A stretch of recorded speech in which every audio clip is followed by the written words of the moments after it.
CITES is about trade in endangered species, and for an economist, when you say trade, you immediately translate that into markets. And markets need to be studied by economists who understand the structure of markets and the dynamics of price formation and profitability in these markets. And I don't see a lot of debate by professional economists here at CITES.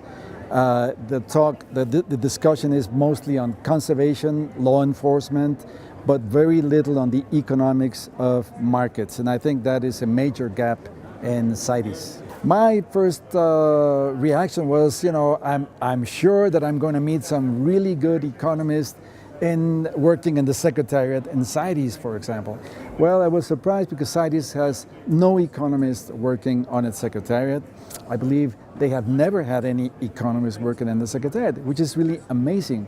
The T is for trade. Trade is markets, prices. You need economists to analyze these things. It is an amazing thing. There are some, and if I'm allowed to say so, some very superficial studies out there about markets, with these simple textbook economics diagrams of supply and demand. They are, I have to tell you, they are entirely useless from the perspective of policy advice. Dangerous, I would even say, because they mislead you. I can say anything I want with those little models, but they're theoretically discredited, and they are valid for a world in which there is only one commodity. Every time you see a diagram with a supply and demand curve, we call that partial equilibrium. It's valid for a one commodity world. I don't want to make policies based on conclusions from those models. And I'll give you an example. The narrative says if we have a legalized trade and a stable supply of rhino horn, this will bring the price down for rhino horn trade in the consumer countries. And this will allow us to outcompete the criminal cartels and the illegal traders that operate in this market and get rid of them. We will eliminate incentives to poach, and we will drive them out of business. Well, this is not accurate.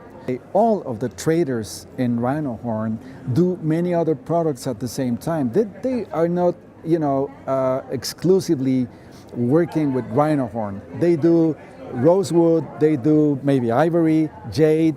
They also do legal products. They do cigarettes or whiskey. We don't even know. Nobody knows how these firms operate at the retail side of the scale.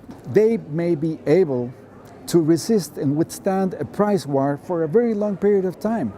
So this is something that is never mentioned or considered in the literature on rhino horn trade or ivory trade. And this is where I conclude that this is very simplistic, and excuse the word, this is really pseudo-economics and is very bad foundation for policy advice. Yeah. And bankruptcy here means the extinction of a species.